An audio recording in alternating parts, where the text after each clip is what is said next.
ध्यान से सुनो। पहली बात तो ठाकुर जी देखने का नहीं, अनुभव का विषय है। अब दूसरी बात आती है कि इतनी जल्दी ध्रुव जी को भगवान कैसे मिल गए।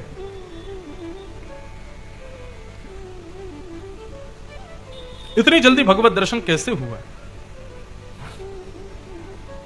तो इसमें भाव बताते हैं, भगवत प्राप्ति के लिए राजा का पुत्र होना, कम उम्र का होना, यह जरूरी नहीं है। कोई ऋषि होना, तपस्वी होना, भजनानंदी होना जरूरी नहीं है।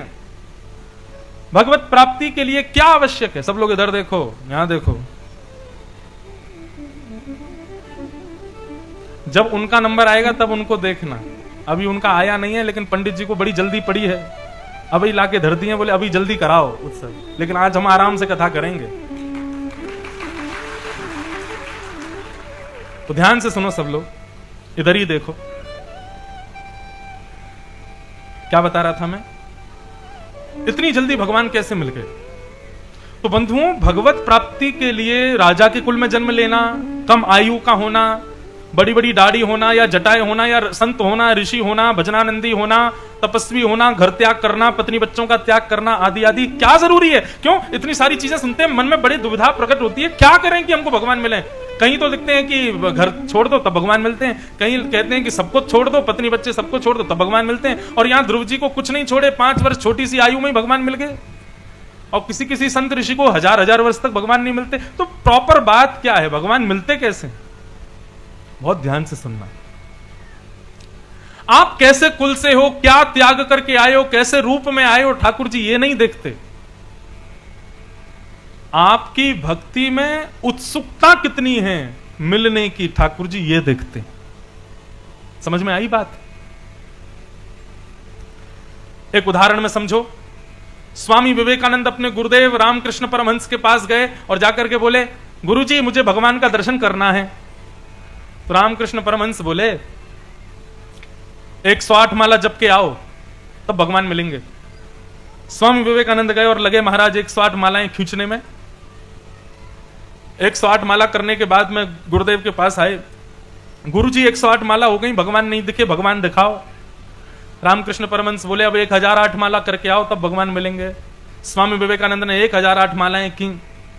मालाएं करने के बाद 6-7 दिन में जब मालाएं पूरी हुई तब आए, बोले गुरुजी 1008 माला भी हो गई, भगवान नहीं मिले, भगवान का दर्शन कराओ।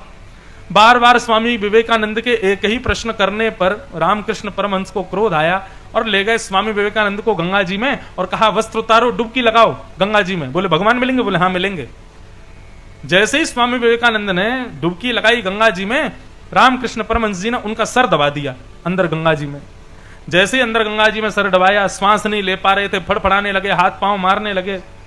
थोड़ी देर बाद जब स्वामी जी ने हाथ छोड़ा तो विवेकानंद जी बाहर आए। बाहर आकर के व्याकुल हो गए, घबराहट होने लगी, सांस लेने लगे जोर जोर से। बोले गुरुजी आपने तो मुझे मार दिया होता, मेरी तो मृत्यु हो गई होती। अरे मैंने भगवान देखने के लिए कहा था, ये नहीं कहा था कि वैकुंठ ही भेज दो मुझको। ऐसा क्यों किया आपने? रामकृष्ण परमहंस बोले, मैंने जब तुमको पानी में दबाया तो तुम्हारी स्थिति क्या थी? उस समय तुम क्या सोच रहे थे? बोले उस समय मैं ये सोच रहा था गुरुजी कैसे भी हाथ हटाएं, मैं ऊपर आऊं और श्वास ले लूं। बोले जिस प्रकार तुम श्वास लेने के लिए तड़प रहे थे, ऐसी तड़फन जब भगवान से मिलने की होती है तब भगवान मिलते हैं। ऐसी उत्कंठा, ऐसी व्याकुलता, ऐसी विहुवलता जब ठाकुर जी से मिलने की होती है विवेकानंद, तब ठाकुर जी मिलते हैं। क्या समझ में आया? कैसे कुल में हैं हम, कैसे खानदान में हैं, कितने नियमों से रहते हैं, ठाकुर जी को इससे कोई मतलब नहीं है। अगर ठाकुर जी आपसे मिलने का मन बनाएंगे तो केवल एक चीज देखेंगे कि मेरे से मिलने के लिए व्याकुल कितना है, मेरे से मिलने के लिए विहुवल कितना है। ध्रुव जी ने जो 5 महीने में तपस्या की है उसका वर्णन जब हम लोग सुनते हैं तो कैसी तपस्या की ध्रुव जी ने? पहले महीने तपस्या करते हैं, तिरात्रांते कपित्थ बदरासन, 3 रात्रि तक कुछ नहीं खाते और 3 रात्रि बाद केवल कपित्थ फल खाकर के श्री ध्रुव जी महाराज भजन करते हैं।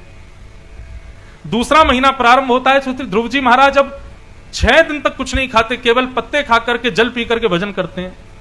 तीसरा महीना प्रारंभ होता है तो 9 दिन तक कुछ नहीं खाते, केवल जल पी करके भजन करते हैं। चौथा महीना प्रारंभ होता है तो जल भी पीना बंद कर देते हैं, 12 दिन तक ना कुछ खाते हैं ना कुछ पीते हैं, 12 दिन बाद एक बार श्वास लेते हैं, बस वायु पी करके भजन कर रहे हैं। 5वां महीना जब प्रारंभ हुआ तो अन्न भी त्याग दिया, जल भी त्याग दिया, वायु का भी त्याग कर दिया। श्वास को वशीकृत करते हुए हाथ जोड़ करके और एकाग्र होकर के श्री ध्रुव जी महाराज ने जब तपस्या करना प्रारंभ की, तब भगवान को पता चला भाई ये बड़ा व्याकुल है मुझसे मिलने के लिए। अन्न जल वायु इसके लिए कोई भी जरूरी नहीं है, केवल मेरे दर्शन ही इसके लिए प्रधान है। तुरंत ठाकुर जी ने गरुण जी को बुलाया और तुरंत प्रकट हो गए। हमारी स्थिति क्या है?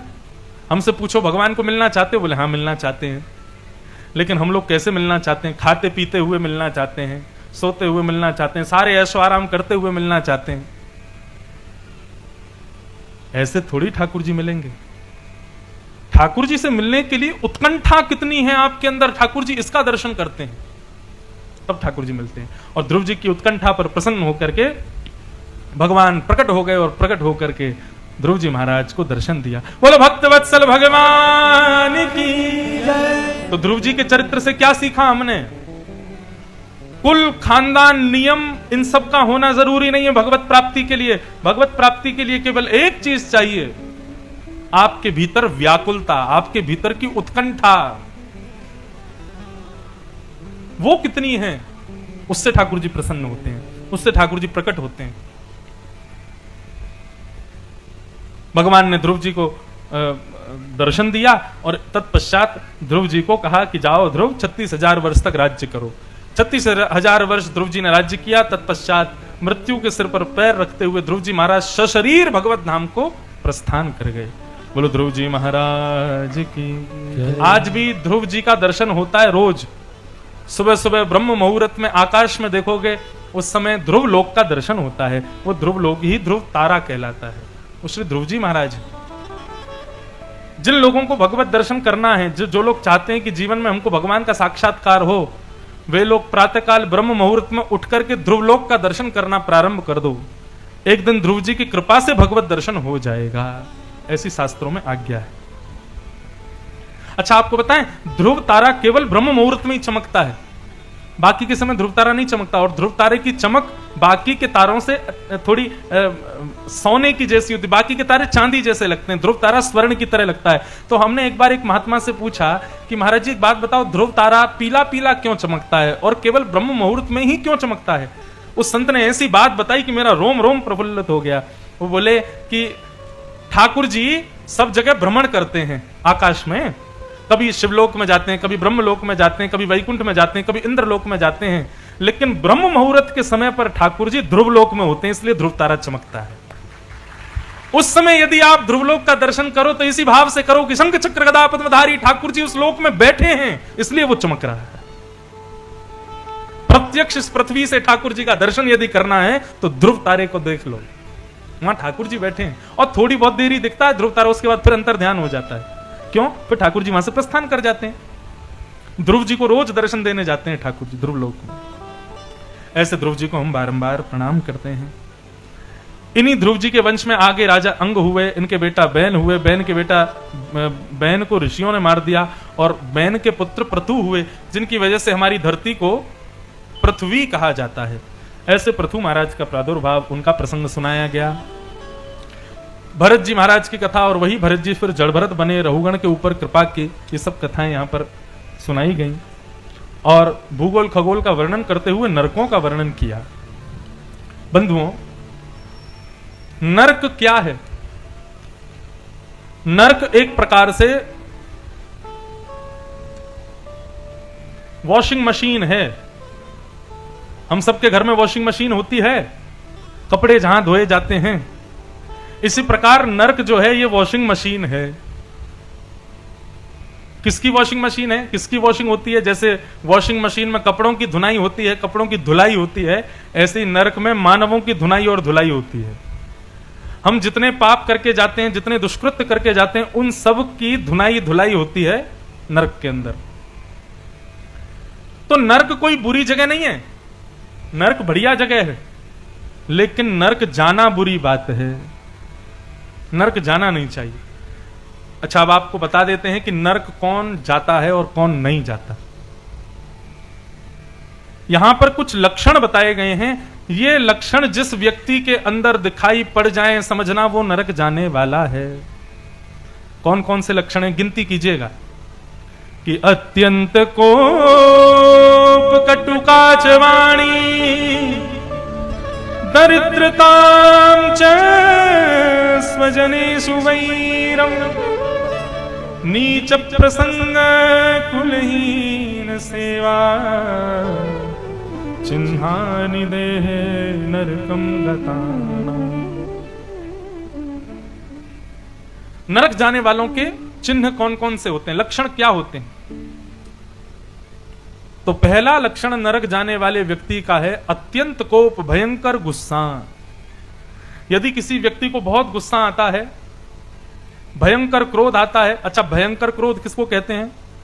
जिस क्रोध में आकर के वो तोड़ फोड़ मचाने लग जाता है और महाराज किसी की सुनता नहीं है, कितने भी बड़े से बड़े निर्णय ले लेता है क्रोध में भर करके।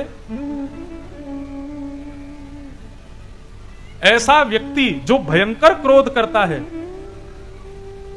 निश्चित है कि उसको नरक जाना पड़ेगा। अत्यंत कोप, पहली बात, बहुत ध्यान से सुनिएगा। यदि आप लोगों के अंदर इनमें से एक भी गुण है तो कृपया कर उसको सुधार लीजिए, और या फिर आप में नहीं है लेकिन आपके किसी परिचित में ये गुण है तो उसको बता देना, भैया तेरा जो है रजिस्ट्रेशन हो चुका है नरक में, कृपया करके अपना रजिस्ट्रेशन कटवा ले वहां से। और ये ऐसा और है कि यहां पर महाराज रजिस्ट्रेशन हो गया तो फिर आप ना भी चाहोगे तो भी आपको वहां पर एज अ गेस्ट पहुंचना पड़ेगा। तो कहीं आप नरक के मुख्य अतिथि तो नहीं हो, इसलिए ध्यान से सुनो। पहला गुण भयंकर गुस्सा। नरक जाने वालों का दूसरा दुर्गुण कटुकाच वाणी, कड़वी वाणी। जो मीठा नहीं बोलते, जब बोलते हैं तो गंदा बोलते हैं, दूषित बोलते हैं। अच्छा, इस पर मैंने थोड़ा विचार किया कि ये कौन से लोग होते हैं जो बात बात पर गाली दे के बोलते हैं। ऐसे लोग नरक जाने वाले हैं। कई लोग होते हैं उनकी आदत होती है बात बात पर गाली दे के बोलने की। हंसी की बात करेंगे उसमें भी गाली दे के बोलते हैं। ऐसे लोग समझ लेना नरक जाने वाले हैं। और या फिर जो कड़वा बोलते हैं, मतलब ऐसा बोलते हैं कि सामने वाले को, अब कई लोग होते हैं वो बोलते हैं हम तो जो होता है मुंह पे बोल देते हैं। अरे ठीक है, आपका गुण है कि आप मुंह पे बोल देते हो, लेकिन सामने वाले को तो बुरा लग जाता है ना। हमारे शास्त्र कहते हैं सत्यम ब्रूयात, सत्य बोलो, लेकिन तुरंत कहते हैं प्रियम ब्रूयात, सत्य भी कैसा बोलो, बोले सामने वाले को सुनने में प्रिय लगे, ऐसा सत्य बोलो। कई लोग सत्य की आड़ में ऐसा बोल जाते हैं कि बेचारा सामने वाला जो है पानी पानी हो जाता है। इतना बुरा भी नहीं बोलना चाहिए। सत्य बोलो, पर प्रिय लगने वाला सत्य बोलो। तो पहला गुण अत्यंत कोप, दूसरा गुण कड़वी वाणी, तीसरा गुण दरिद्रताम च। जो व्यक्ति असंतोषी है, मतलब जितना मिल गया उसमें उसको संतोष नहीं है, और चाहिए और चाहिए, इसका भी मेरा हो जाए, ये भी मेरा हो जाए, वो भी मेरा हो जाए, अरे ये इसके पास कैसे हो गया, ये मेरे पास होना चाहिए। इस प्रकार की भावना रखने वाला। एक बार एक व्यक्ति भगवान के पास गया और तपस्या करके उसने भगवान को प्रकट कर लिया। भगवान से बोला कि मुझे वरदान दे। तो भगवान बोले क्या वरदान चाहिए? बोले मैं जो चाहूं मुझे मिल जाए। भगवान बोले ठीक है, हम ये वरदान तुमको दे तो देंगे, लेकिन हमारी एक शर्त है। क्या? कि तुम जो चाहोगे तुमको एक मिलेगा, तुम्हारे पड़ोसी को दो मिलेगा। बताओ मंजूर है? व्यक्ति बोला यही तो मंजूर नहीं है। आज की डेट में आदमी अपने दुख से कम दुखी है, दूसरे के सुख से ज्यादा दुखी है।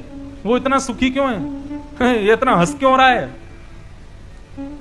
पहले होता था कि सब हंसते हुए रहें, लेकिन आजकल स्थिति होगी कोई ज्यादा हंसता हुआ दिखाई दे जाता है तो नगर के लोगों को चिंता हो जाती है, बहुत हंस रहा है। इस पर कुछ ज्यादा कृपा कर दी भगवान ने।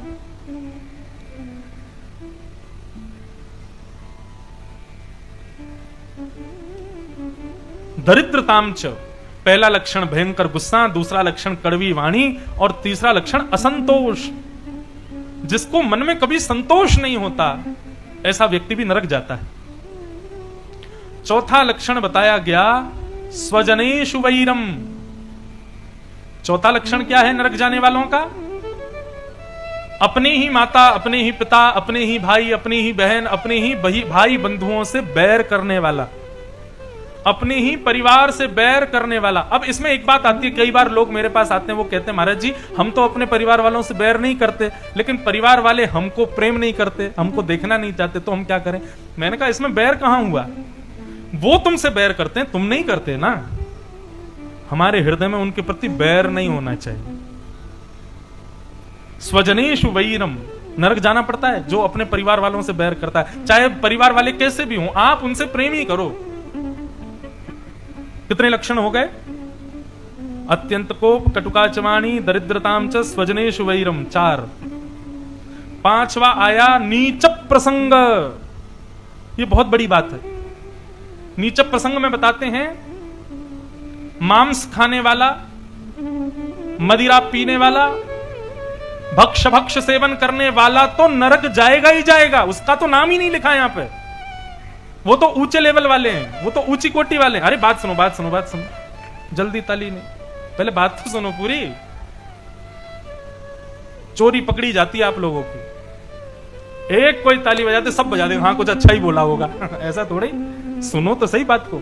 मैं कह रहा हूं भाई, दूषित भोजन करने वाला, दूषित खान पान करने वाला का तो नाम ही नहीं लिखा यहां पे। बोले क्यों? बोले वो तो जीते जी दुनिया को ही नरक बना लेता है, तो उसको लिए नरक कौन सी बड़ी बात है? वो तो जीते जी नरक में ही रह रहा है। लेकिन यहां पर नाम किसका लिया गया? नीच प्रसंग। मांस भोजन करने वाला, मद्यपान करने वाले व्यक्ति का जो संग करता है। हम तो नहीं खाते, हम तो नहीं पीते, लेकिन हमारा भाई खाता पीता है, हमारा मित्र खाता पीता है, हम जिसके संग रहते हैं वो थोड़ा सा खा लेता है, तो हम तो डूबेंगे सनम, तुमको भी ले डूबेंगे। वो तो जाएगा ही जाएगा नरक में। और जब आप जाओगे ना नरक में, तो यमराज से पूछोगे हमको क्यों बुलाया, हमने तो कोई पाप किया नहीं। तो यमराज कहेंगे तुम्हारा पाप यह था कि तुम दूषित खान पान करने वाले के संग बैठते थे, इसलिए तुम नरक जाओगे। नीच प्रसंग। आपकी दृष्टि गलत नहीं है, लेकिन आप जिसके संग रहते हो वो दृष्टि से विहीन है। आपका मन अपवित्र नहीं है, लेकिन आप जिससे मित्रता रखे हो उसके मन में बड़ी मलिनता है, भोगना पड़ेगा। और आपको पता है किस दंड में नरक जाना पड़ेगा ऐसे व्यक्ति को? इस दंड के लिए नरक मिलता है कि तू उसके साथ रहता था, तू कुछ खाता पीता नहीं था, तो उसका क्यों नहीं छुड़वाया, उसको क्यों नहीं सुधारा, इसलिए तुमको नरक जाना पड़ेगा। अत्यंत कोप, कटुकाचवाणी, दरिद्रताम च, स्वजनेषु वैरम, नीच प्रसंग, कुलहीन सेवा। जो अपने माता पिता को घर से बाहर कर देता है, अपनी पत्नी का त्याग कर देता है, दूसरी पत्नी के साथ रहने लगता है, इस प्रकार के अपने घर में कलह मचा करके दूषित कर देता है पूरे परिवार को, ऐसे व्यक्ति का भी जो संग करते हैं उनको भी नरक जाना पड़ता है।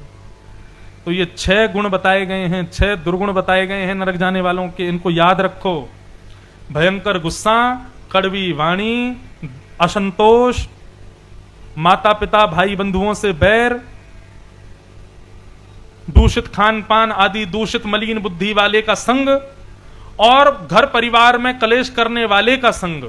ये 6 स्थिति जिनकी होती है उनको नरक जाना पड़ता है। अब ये तो हुई नरक जाने वालों की बात। अब नरक कौन नहीं जाता है उसके बारे में सुनो। स्वयं यमराज कह रहे हैं अजामिलोपाख्यान में कि जिह्वा न वक्ति भगवत गुण नाम धेयम, चेतश्च न स्मरति चरणारविंदम, कृष्णाय नो नमति यत्सिरे कदापि, तानान्यध्वमसतो कृत विष्णु कृत्यान्। जिह्वा न वक्ति भगवत गुणनाम धेयम। जिसकी जीव भगवान का गुणानवाद गाती है, दिन में एक बार तो भगवान का नाम गाती है, जिसका चित्त पूरे दिन में एक बार तो भगवान को याद करता है, जिसका सर पूरे दिन में एक बार तो ठाकुर जी के सामने झुकता है, ऐसी 3 क्रियाएं रोज करने वाला व्यक्ति कभी नरक नहीं जाता है। स्वयं यमराज कहते हैं भैया जो दिन भर में भगवान का नाम नहीं लेता हो, जो दिन भर में भगवान को प्रणाम नहीं करता हो, जो दिन भर में नेत्र बंद करके भगवान को, वृंदावन को, श्री कृष्ण को, श्री राधा कुंज बिहारी लाल को स्मरण ना करता हो, ऐसे व्यक्ति को नरक लेके आना। तो इसका मतलब ये हो गया, इस कथा पंडाल में जितने लोग बैठे मेरे सहित हम सब नरक से तो बच गए। हम नरक तो नहीं जाएंगे, इस बात का ये तो प्रमाण हो गया। क्यों? हम ठाकुर जी का नाम भी गा रहे हैं, हम ठाकुर जी को प्रणाम भी कर रहे हैं, और हम ठाकुर जी के सामने सर भी झुका रहे हैं। तीनों काम हम वो कर रहे हैं जिससे नरक जाने से बचते हैं। इसलिए अपने लिए ताली बजा लो। अब ये मौके की बात थी, यहां आप चूक रहे थे इसलिए मैंने ही बता दिया, ताली बजा लो।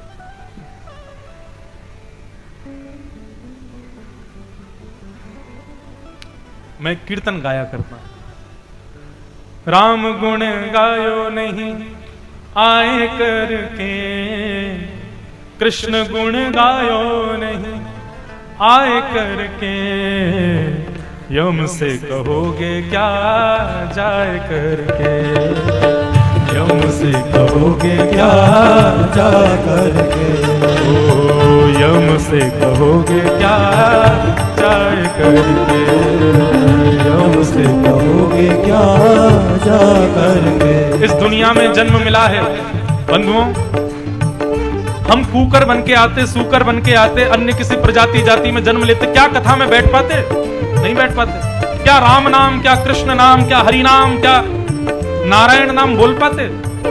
ये बोलने का सौभाग्य केवल मानव जन्म में मिला है। और यदि इस मानव जन्म में भी भगवत स्मरण नहीं किया तो मृत्यु के बाद में यमराज दंड दिखाएंगे। क्या कहोगे फिर उनसे? राम गुण गायो नहीं आए करके, राम गुण गायो नहीं आए करके, कृष्ण गुण गायो नहीं आए करके, कृष्ण गुण गायो नहीं आए करके, यम से कहोगे क्या जाए करके, यम से कहोगे क्या जाए करके। सीताराम राम राम सीताराम राम राम राम राम राम राम राम, हे राधे श्याम श्याम श्याम श्यामा श्याम श्याम श्याम, राधे श्याम श्याम श्याम श्याम श्याम ताल बजा के गाओ। सीताराम राम राम सीताराम राम राम, सीताराम राम राम सीताराम राम राम, राधे श्याम श्याम श्याम राधे श्याम श्याम श्याम, राधे श्याम श्याम श्याम, राधे श्याम श्याम श्याम। देखो बचपन निकल जाता है हमारा खेल कूद में, वही बात यहाँ लेखक कह रहे हैं। बालापन में लाड़ लड़ायो, बालापन में लाड़ लड़ायो, ओ मात पिता तोए गोद खिलायो, मात पिता तोए गोद खिलायो, ओ समय गवायो खेल खाए करके, समय गवायो खेल आए करके, हाँ समय गवायो खेल खाए करके, समय गवायो फिर आए करके, यम से कहोगे क्या जाए करके, यम से कहोगे क्या जाए करके, हाँ यम से कहोगे क्या जाए करके, यम से कहोगे क्या जाए करके। सीताराम राम राम सीताराम राम राम राम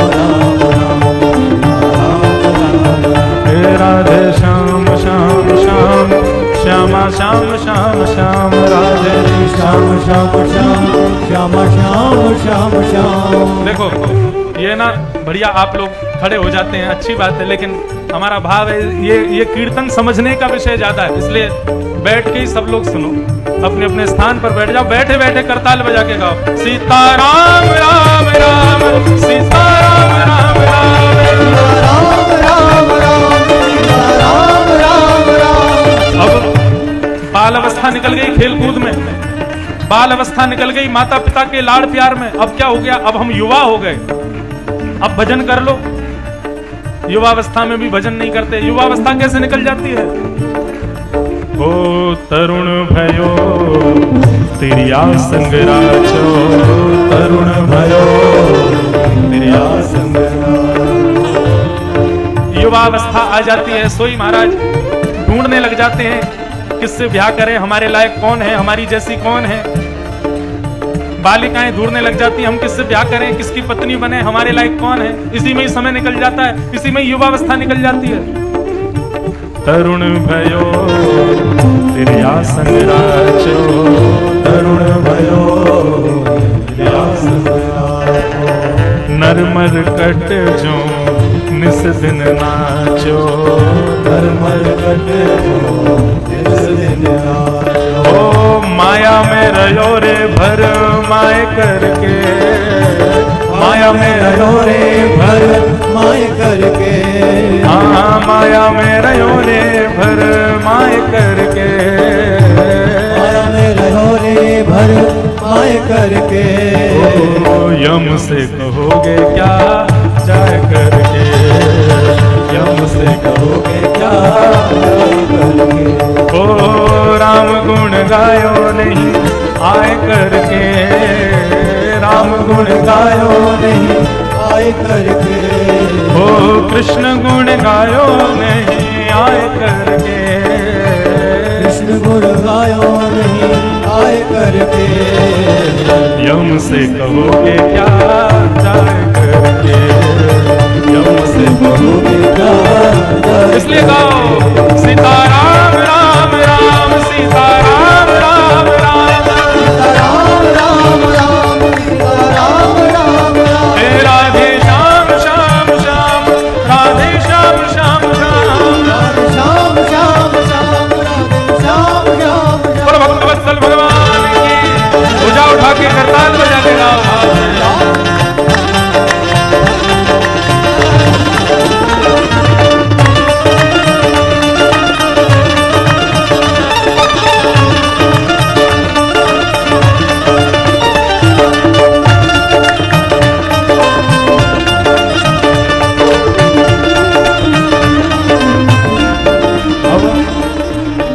बाल अवस्था निकल गई खेलकूद में, युवावस्था निकल गई यही ढूंढने में कि पैसा कैसे कमाएं, पत्नी कौन बनेगी, पति कौन बनेगा, बच्चे कहां पढ़ेंगे लिखेंगे।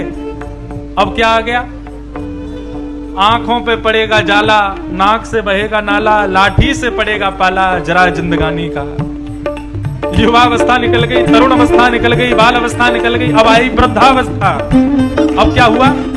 ओ जीवन बीत बुढ़ापा आवे, जीवन बीत बुढ़ापा आवे, जीवन बीत बुढ़ापा आवे, जीवन बीत बुढ़ापा आवे। ओ इंद्रिय सब शिथिल है जावे, इंद्रिय सब शिथिल है जावे। फिर क्या होगा?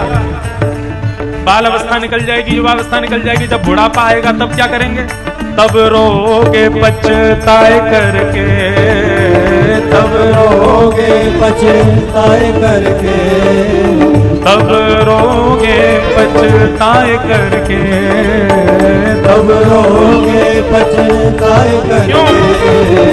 यम से कहोगे क्या जाए करके, यम से कहोगे क्या जाए करके। यम से कहोगे क्या जाए करके, यम से कहोगे क्या जाए करके। ओ राम गुण गायो नहीं आए करके, राम गुण गायो नहीं आए करके। कृष्ण गुण गायो नहीं आए करके, कृष्ण गुण गायो नहीं आए करके। यम से कहोगे क्या जाए करके, यम से कहोगे क्या जाए करके। भैया बाल अवस्था, युवावस्था, वृद्धावस्था, तीनों अवस्थाएं हमारी निकल जाती हैं। कीर्तन नहीं कर पाते, भजन नहीं कर पाते, हरिस्मरण नहीं कर पाते। पर वेद पुराण संत जन सब यही कहते हैं, क्या? वेद पुराण संत योगा में, वेद पुराण संत जोगा।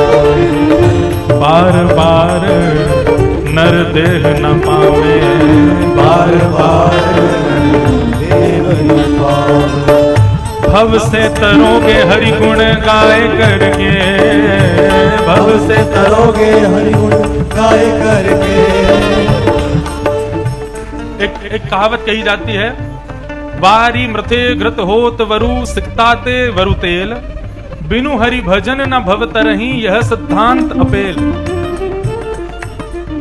दही को मथने से मक्खन होता है ना, लेकिन यहाँ कह रहे हैं दही की जगह पानी को मथने से भी एक बार को मक्खन हो सकता है, मिट्टी को घिसने से मिट्टी से तेल हो सकता है। ये असंभव है, लेकिन यह भी संभव हो सकता है। लेकिन बिना हरि भजन किए बिना कोई भव सागर से तर जाएगा, ऐसा कभी नहीं हो सकता। ओ भव से तरोगे हरि गुण गाय करके, भव से तरोगे हरि गुण गाय करके।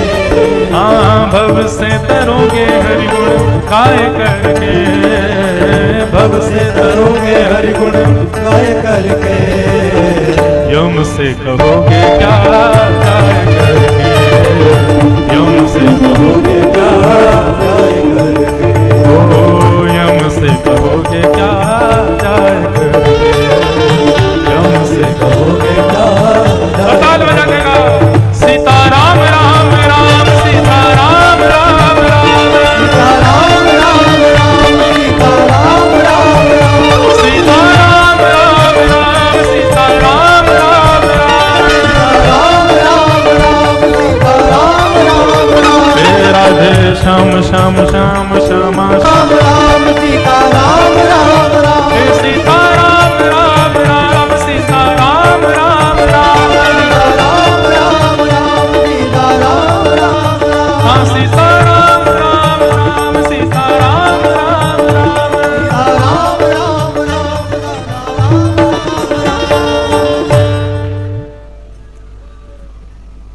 बिनु हरि भजन न भव तरही यह सिद्धांत अपेल। बिना हरिस्मरण किए इस संसार रूपी भवसागर से 84 लाख योनियों के पुनरपि जननम पुनरपि मरणम पुनरपि जननी जठरे शयनम, इस भाव से हम बच जाएंगे, ऐसा नहीं हो पाएगा। हरिस्मरण तो करना ही पड़ेगा इससे बचने के लिए। इस प्रकार से नरकों का वर्णन किया गया। आगे श्रीमद् भागवत में एक भक्त की कथा बताई गई। उस भक्त का नाम है वृत्रासुर। एक असुर भक्त हुए भगवान के वृत्रासुर, जिसने भगवान की स्तुति गाकर के भगवत प्राप्ति की। अहम हरे तब पादई कमूल दासानुदासो भवतास्मि भूय, मन स्मरेता सुपतेर्गुणांस्ते गृणीत वाक्कर्म करोतु काय। वृत्रासुर ने बड़ी सुंदर स्तुति गाई भगवान की, और भगवान से क्या मांगा? बोले नाथ मुझे आपके चरण नहीं चाहिए। तो भगवान बोले क्या चाहिए? बोले दासानुदासो भवतास्मि भूयः, आपके जो दास हैं उन दासों के जो दास हैं, उन दासों के जो दास हैं, उनका मुझको दास बना दो, ऐसी मुझ पर कृपा कर दो। भगवान बोले भाई तेरी स्थिति हमको समझ में नहीं आई।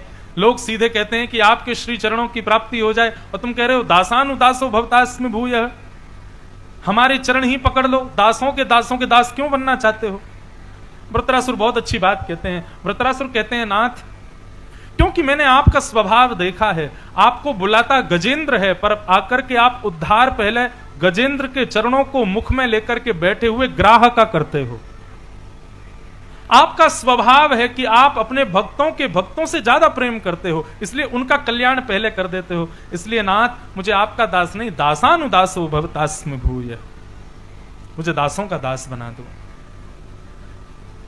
बहुत सुंदर कथा है वृत्रासुर की।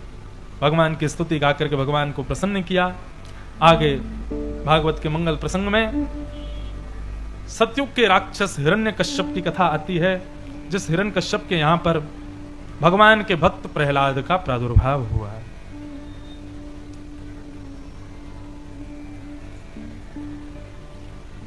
बंधुओं,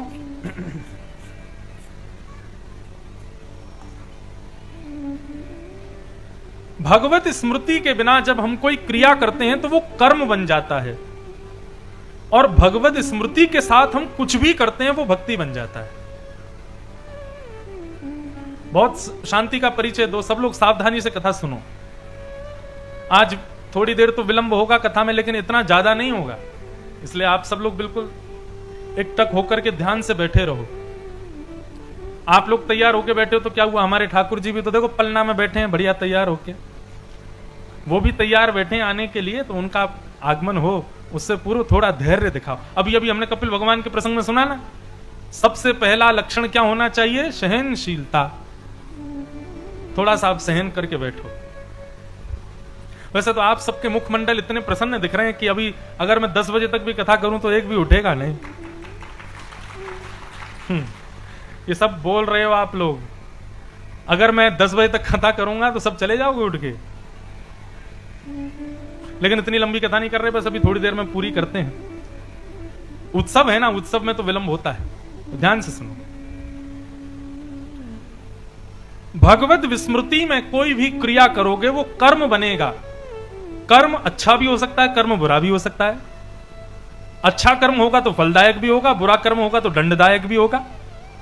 लेकिन भगवत स्मृति के साथ जब आप कोई कर्म करोगे तो सबसे पहली बात तो यह कि कुछ गलत नहीं होगा आपसे, और भगवत स्मृति के साथ में कुछ भी करोगे वो भजन ही बन जाएगा।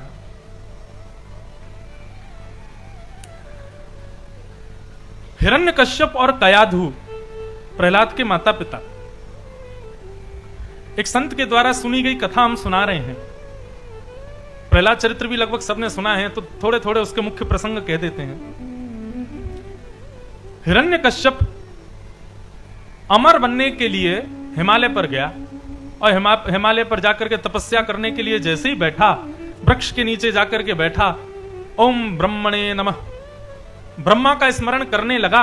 इतने में ही श्री नारद जी महाराज एक तोता बनकर के आ गए, और जिस वृक्ष के नीचे हिरण्यकश्यप बैठा था उसी वृक्ष के ऊपर वो तोता चहकने लगा, वो तोता कुहकने लगा, वो तोता अपनी वाणी में बोलने लगा, नारायण नारायण नारायण नारायण। इस प्रकार से नारायण नारायण उच्चारण करने लगा। अब नारायण तो हिरण्यकश्यप के शत्रु का नाम है।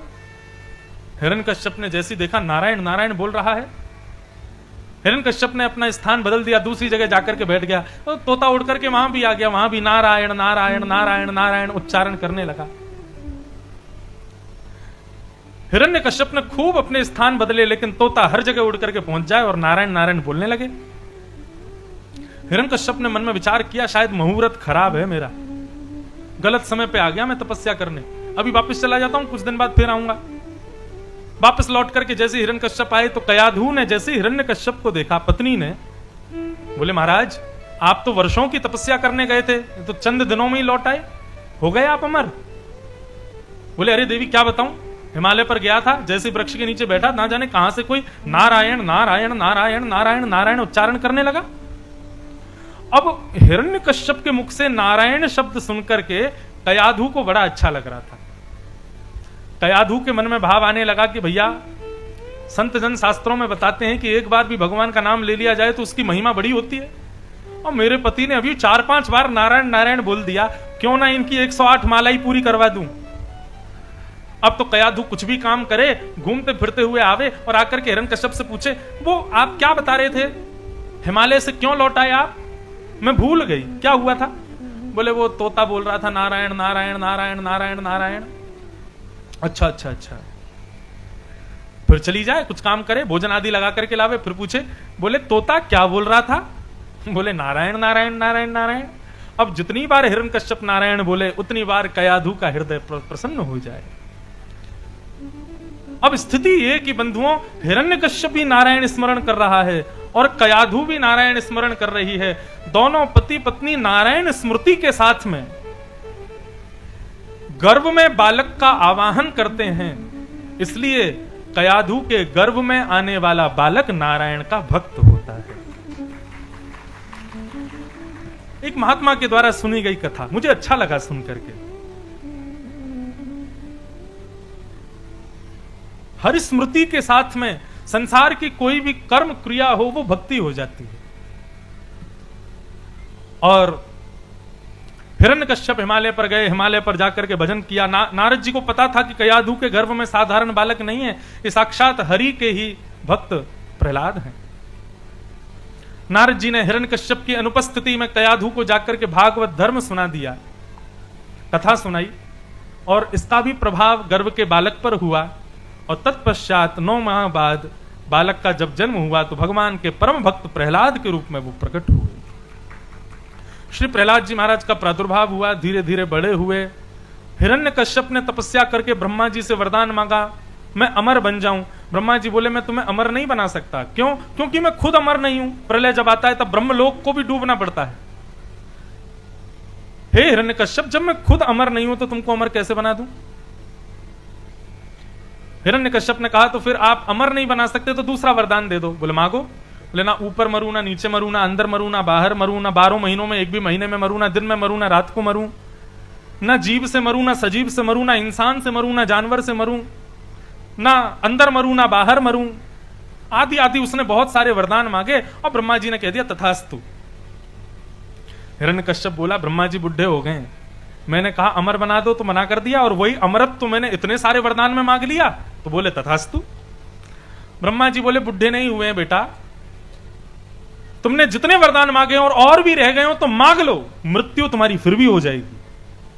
बोले कैसे हो जाएगी? मैंने तो कोई छोड़ा ही नहीं अपने मृत्यु का कोई ठिकाना। बोले फिर भी ठाकुर जी कहीं ना कहीं से तेरे को मार ही देंगे, तो चिंता मत कर। और वही हुआ। हिरण्यकश्यप लौट करके आए, जैसे ही अपने छोटे से पुत्र प्रहलाद को देखा, गोद में बैठा लिया, बड़ा लाड प्यार दुलार किया, कहा बेटा तुम्हारा जब जन्म हुआ तब मैं यहां नहीं था, मैं आया तब मुझे तुम मिले हो, और बताओ कैसे हो? बोले पिताजी ठीक हूं। बोले विद्यालय जाते हो? बोले जी पिताजी। कौन से विद्यालय में जाते हो?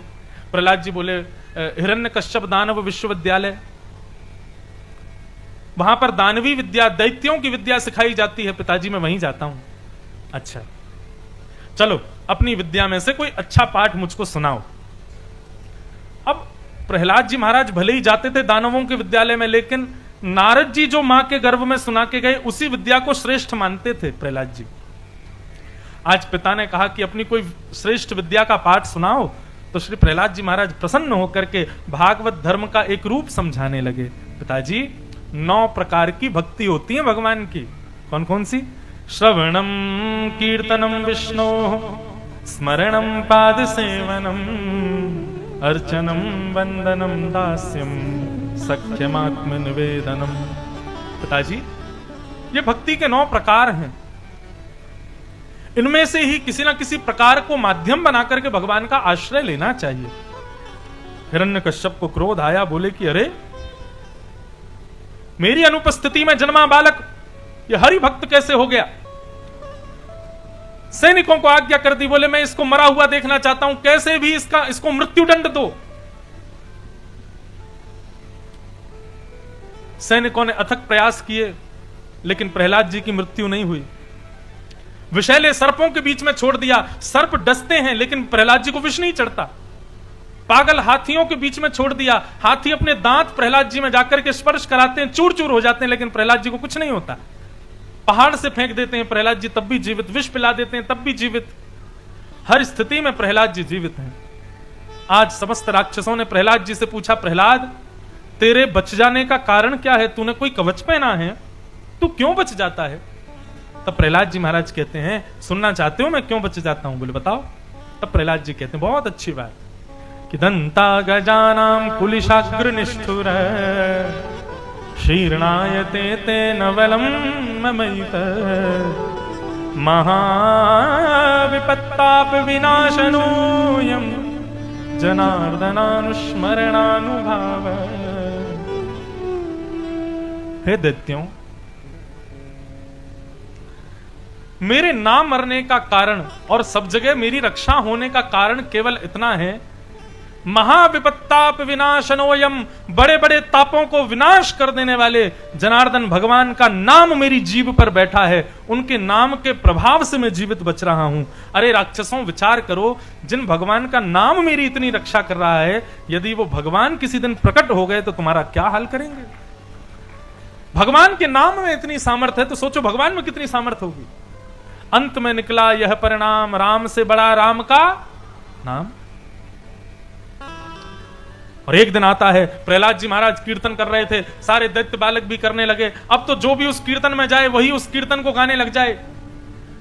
हिरण्यकश्यप ने सैनिक भेज दिए, सैनिक जैसे ही कीर्तन में गए वो भी कीर्तन करने लग गए। हमारे पूज्य नाना जी एक बात सुनाते थे, बोले प्रहलाद जी महाराज जब कीर्तन कर रहे थे तो उस कीर्तन में दैत्यों के बालकों ने जब वो कीर्तन सुना तो वो भी कीर्तन करने लगे। नगर के लोगों ने जब कीर्तन सुना तो वे भी कीर्तन करने लग गए। हिरण्यकश्यप ने कीर्तन की ध्वनि सुनी, अपने समस्त राक्षस दैत्यों को भेजा, जाओ जाकर के मार दो इसको। और वे सब राक्षस दैत्य भी जब कीर्तन में पहुंचे तो वो भी कीर्तन करने लग गए। लेकिन जैसे ही हिरण्यकश्यप आया, वहां पर आने वाले दैत्य दानव भी कीर्तन कर रहे थे, लेकिन हिरण्यकश्यप सबको इतर बितर करता हुआ प्रहलाद जी के पास में आया। प्रहलाद जी को आकर के जोर का धक्का दिया और कहा, कहां है तेरा भगवान, बता। तो हमारे नाना जी कहते कि भाई प्रहलाद जी जब कीर्तन कर रहे थे तो उनके कीर्तन को सुनकर के ऐसा करंट लग रहा था कि सब कीर्तन कर रहे थे, ना चाहने वाले भी कीर्तन कर रहे थे। लेकिन उस कीर्तन में जब हिरण्यकश्यप आया तो हिरण्यकश्यप ने कीर्तन क्यों नहीं किया। तो हमारे नाना जी ऐसे ही सामान्य भाषा में थोड़ा मजाक के रूप में, विनोद के रूप में सुनाते थे।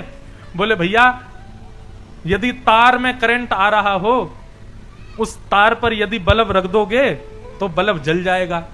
कौन सा बल्ब नहीं जलेगा, जो बल्ब फ्यूज होगा वही नहीं जलेगा। तो बोले हिरण्यकश्यप कौन सा बल्ब था, बोले फ्यूज था, अंदर से ही फ्यूज था। सब प्रकट हो गए, सब प्रज्वलित हो गए, सब आनंदित हो गए, लेकिन हिरण्यकश्यप नहीं हुआ। तो इसका मतलब पता है क्या, नाना जी कहते थे भैया कथा एक ऐसा स्थान है, ये पंडाल ऐसा स्थान है, जो व्यक्ति 1 घंटा भी शांत नहीं रह सकता वो 4 घंटे शांत बैठता है यहां पर। जो व्यक्ति एक आसन पर 10 मिनट नहीं बैठ सकता वो 4 घंटे कब निकल जाते हैं उसको पता नहीं चलता। इसका मतलब ये समझो कि तुम्हारा बल्ब फ्यूज नहीं है, लेकिन कथा में आने के बाद भी कभी यूं बैठ रहे हो, कभी ऐसे बैठ रहे हो, कभी पानी पी रहे हो, कभी उठ के जा रहे हो, कभी कुछ खा रहे हो, कभी, तो समझना कहीं हम हिरण्यकश्यप तो नहीं है, हमारा बल्ब कहीं फ्यूज तो नहीं हो गया है। क्योंकि भैया ये व्यासपीठ से करंट तो फैला हुआ है पूरे पंडाल में, जिसको लग जाए समझ जाना कि उसका बल्ब ठीक है, जिसको नहीं लग रहा तो समझो मैकेनिक की जरूरत है। गंगा वंगा जाओ, तीर्थ यात्रा करके आओ, अपने बल्ब को ठीक करके आओ। तो हिरण्यकश्यप आ गया, प्रहलाद को बोले कहां है तेरा भगवान, आज तेरे भगवान को पहले मारूंगा, तुझे बाद में मारूंगा। प्रहलाद जी हाथ जोड़ के बोले पिताजी प्रश्न गलत हो तो उत्तर सही कैसे दे दूं मैं। बोले जबान लड़ाता है मुझसे, क्या गलत प्रश्न किया मैंने। बोले आप पूछ रहे हो तेरा भगवान कहां है, ये प्रश्न गलत है पिताजी, ये पूछो मेरा भगवान कहां नहीं है। वो आप में भी है, मुझ में भी है, हम सब में है, कण कण में वो विद्यमान है। खम वायु यज्ञम शललम महिम च ज्योतिंसि सत्वानि दिशो द्रुमादिन यत्किंचि भूते प्रणमेत अनन्यम।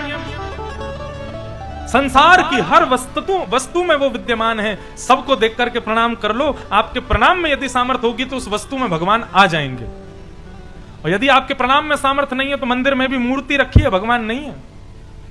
प्रणाम भगवान को प्रकट करता है, कोई मूर्ति से भगवान नहीं आते। आपके प्रणाम में सामर्थ्य होनी चाहिए। पिताजी सब जगह है मेरा नाथ। अच्छा क्या इस खंबे में है। बोले हाँ मुझे दिख रहे हैं, आप में है, मुझ में है, कण कण में है, तो इस खंबे में भी है। जैसे ही मुष्टिक प्रहार किया है, खंब भेदन करके भगवान नृसिंह प्रकट हो गए। बोलो नृसिंह भगवान की, भक्त वत्सल भगवान की जय। हाथ जोड़ करके प्रणाम करो। कैसे हैं नृसिंह भगवान। सत्यम विधातुम निज भृत्य भाषितम व्याप्तिम च भूते स्वखिलेषु चात्मन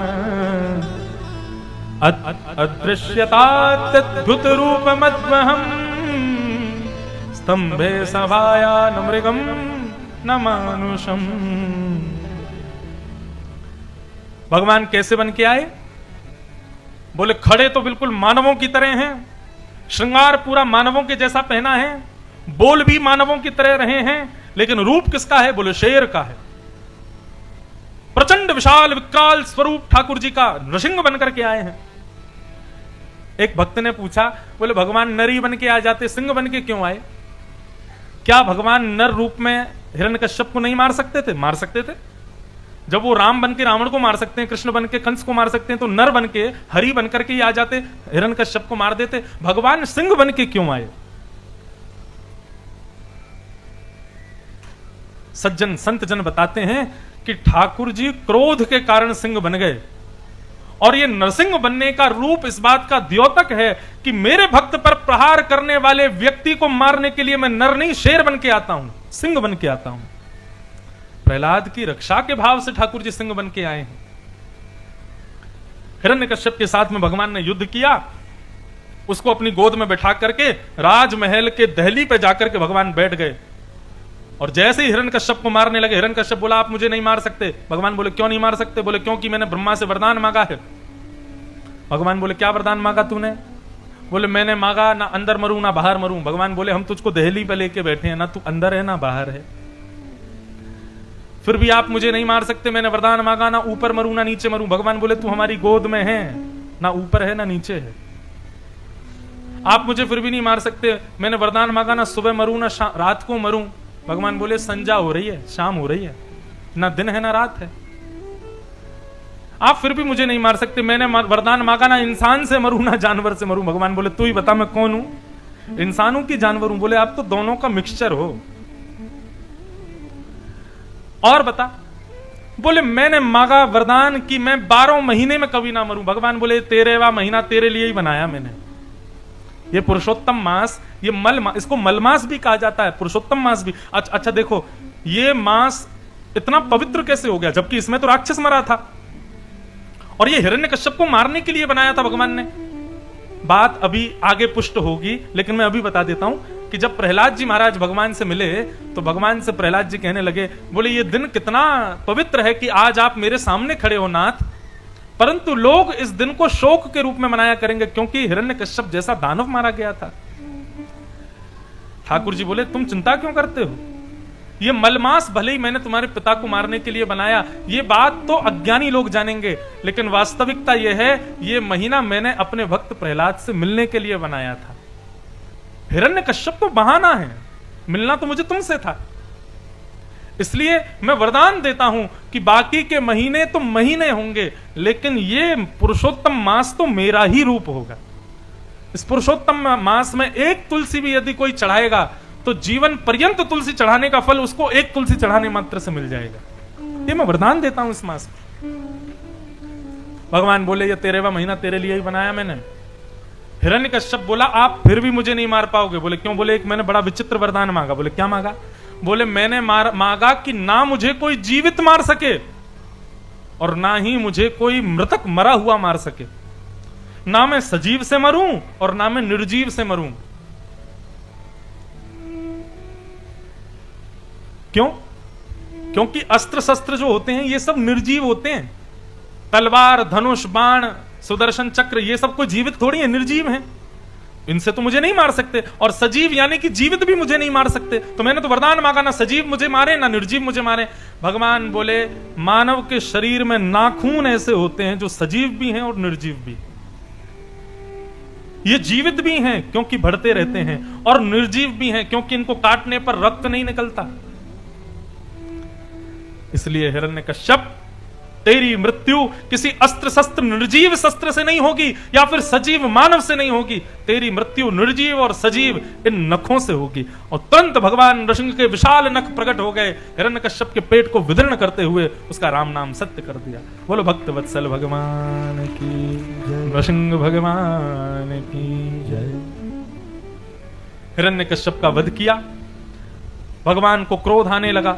मरे हुए हिरण्यकश्यप को देख करके ठाकुर जी का ताम्रवर्ण हो गया, और भगवान को क्रोध आया तो पृथ्वी पर हल्का हल्का भूकंप जैसा आने लगा, पृथ्वी हिलने लगी, समुद्र में ज्वार भाटे आने लगे, आकाश में बादल गरजने लगे, 33 करोड़ देवता त्राहिमाम करके दौड़ने लगे। बोले भगवान को शांत करो कोई।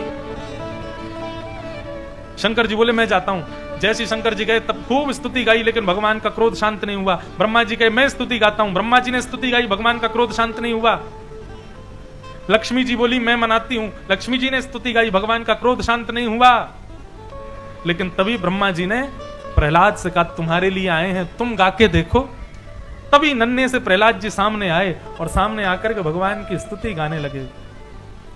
कि ब्रह्मादय सुरगुणा मुनयोथ सिद्धा सत्वैकतानमतयो वचसां प्रवाहे नाराधितुं पुरगुणैरधुनापि पिप्रो किं तुष्टुमर्हसि समे हरिरुग्र जाते। हे नाथ, मैं आपको कैसे प्रसन्न करूं? मुझे तो बोलना भी अच्छे से नहीं आता, 5 वर्ष की आयु है मेरी, लच्छेदार अच्छी संस्कृत वाणी भी नहीं है मेरे पास में। बड़े बड़े देवताओं की तरह मैं आपकी लच्छेदार वाणी में स्तुति भी नहीं गा सकता, और कहां तक कहूं, मैं तो आपके छूने योग्य भी नहीं हूं नाथ। आप तो शुद्ध पवित्र ब्राह्मणों से अपनी सेवा करवाते हो, उन्हीं को स्पर्श का अधिकार देते हो, लेकिन मैं तो एक राक्षस कुल में जन्मा बालक हूं, मैं तो आपके स्पर्श के योग्य भी नहीं हूं। लेकिन फिर भी आप मेरी स्तुति से रीझोगे, मुझे पता है क्यों। बोले क्योंकि भक्त्या तुतोष भगवान गजयूथ पाय। क्योंकि यदि मैं ये बात सोचूं कि मैं एक राक्षस का बेटा हूं इसलिए आप मुझसे नहीं रीझोगे, तो ये गलत बात है। क्यों? क्योंकि आप तो उस जानवर से रीझ गए थे जो इंसान भी नहीं था। गजेंद्र, कम से कम राक्षस का बेटा हूं, इंसान तो हूं, आप मुझसे जरूर रीझोगे।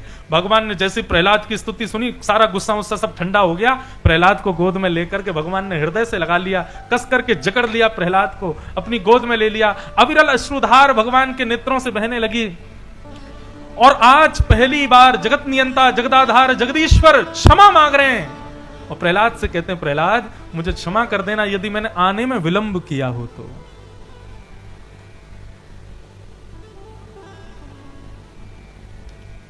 वर्णन आता है कि जिस प्रकार शेर अपने बच्चे को प्यार करता है, ऐसे नृसिंह भगवान प्रहलाद को अपनी जीभ से चाट रहे हैं, अपने हाथों को प्रहलाद के सिर पर फेर रहे हैं, अपनी गोद में बार बार अंक से लगा रहे हैं।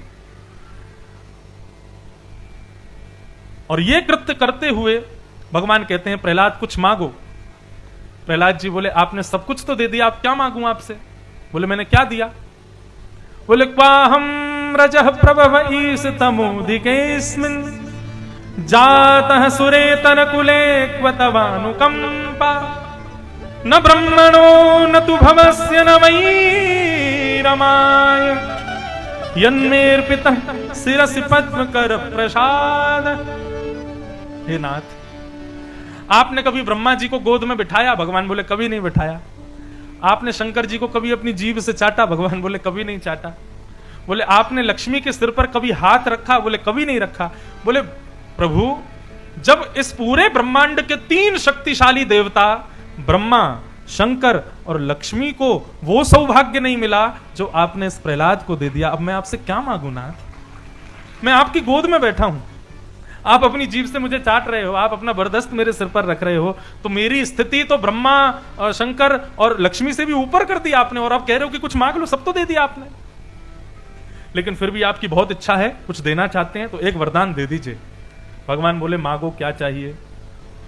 ऐसा वरदान मांगा प्रहलाद जी ने कि भगवान लुट गए प्रहलाद के ऊपर। क्या मांग रहे हैं? कि यदि राशीष में कामान बराम स्वाम बरिदर्शभ कामानां हृदय संरोहम भवतस्तु वृणेवरम। हे नाथ, यदि आप मुझे कुछ देना चाहते हैं तो एक ही वरदान दे दीजिए। भगवान बोले क्या? बोले जीवन में मैं आपसे कभी भी कुछ मांगने की मेरे अंदर इच्छा ही पैदा ना हो, ऐसा वरदान दे दीजिए। मैं आपसे कभी कुछ ना मांगूं, और यदि कभी कुछ मांगने की इच्छा हो तो आपसे आपको मांगूं कि आप मुझे मिल जाओ, बस, और मेरे अंदर कुछ भी नहीं चाहिए मुझे। भगवान रीझ गए प्रहलाद के इस भाव पर,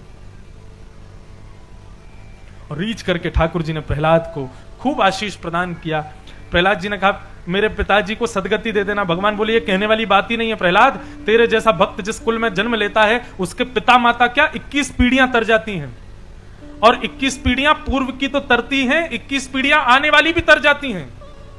तेरे जैसा एक भक्त जिस कुल में जन्म लेता है, और केवल अपने पिता पक्ष की पीढ़ियां तरती हैं ऐसा नहीं, अपने पिता के पर बाबा 21 पीढ़ियों तक तर जाएंगे, आने वाली 21 संतानें तर जाएंगी, और इतना ही नहीं, मातृपक्ष जिस मां ने जन्म लिया उस मां की भी पूर्व की 21 पीढ़ियां, और आने वाली उस मां के खानदान की भी 21 पीढ़ियां तर जाती हैं।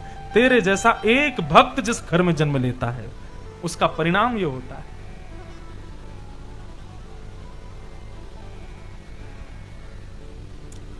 आशीर्वाद दिया भगवान ने प्रहलाद को, ऐसे प्रहलाद के पावन चरित्र को हम प्रणाम करते हैं। बोलो भक्तवत्सल भगवान की।